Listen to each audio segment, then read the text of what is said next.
রাসূল সাল্লাল্লাহু আলাইহি ওয়াসাল্লামের খুতবা শুনে কেঁদেছিল গাছের গুঁড়ি। বুখারী শরীফের একটি হাদিস থেকে এমনটাই জানা যায়। কি এমন ঘটেছিল যে কারণে কেঁদেছে গাছ? বিস্তারিত থাকছে ডেস্ক রিপোর্টে। জাবির ইবনে আব্দুল্লাহ রাদিয়াল্লাহু আনহু বর্ণনা করেন, প্রতি শুক্রবার রাসূল সাল্লাল্লাহু আলাইহি ওয়াসাল্লাম জুমার খুতবা দিতে একটি গাছের নিচে দাঁড়াতেন। খুতবা দেওয়ার সময় তিনি সেই গাছে হেলান দিতেন। আনসারদের এক নারী এটা দেখে বলেছিলেন, ইয়া রাসূলাল্লাহ, আমরা কি আপনার জন্য একটি মিম্বার মঞ্চ তৈরি করব? রাসূল সাল্লাল্লাহু আলাইহি ওয়াসাল্লাম বলেছিলেন, আপনারা চাইলে করতে পারেন।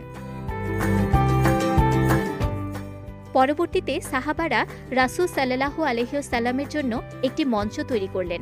সবাই অবাক হয়ে লক্ষ্য করল, রাসূল সাল্লাল্লাহু আলাইহি ওয়াসাল্লাম জুমার খুতবা দেওয়ার জন্য মিম্বারে ওঠার সময় খেজুর গাছটি শিশুদের মতো কাঁদতে লাগল। কোনো কোনো সাহাবা গাছের কান্নাকে গর্ভবতী উটের কান্নার সঙ্গে তুলনা করেছেন। আবার কোনো কোনো সাহাবা বর্ণনা করেছেন গাছটি বাচ্চাদের মতো কাঁদছিল।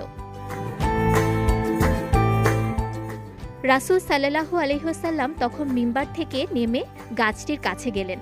গাছটিকে তিনি এমনভাবে সান্ত্বনা দিতে লাগলেন যেন সেটি একটি শিশু। রাসূল সাল্লাল্লাহু আলাইহি ওয়াসাল্লাম গাছটিকে সান্ত্বনা দিচ্ছেন আর সাহাবারা তাকিয়ে তাকিয়ে দেখছেন। তিনি বললেন, গাছটি কাদার কারণ এটি আল্লাহর জিকিরের কথা স্মরণ করছে। খুতবা দেওয়ার সময় সে তা শুনত।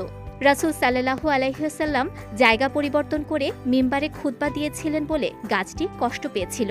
তিনি আর গাছটিতে হেলান দেবেন না, এর নিচে দাঁড়িয়ে আর খুতবা দেবেন না। বিজয় টিভি নিউজ ডেস্ক।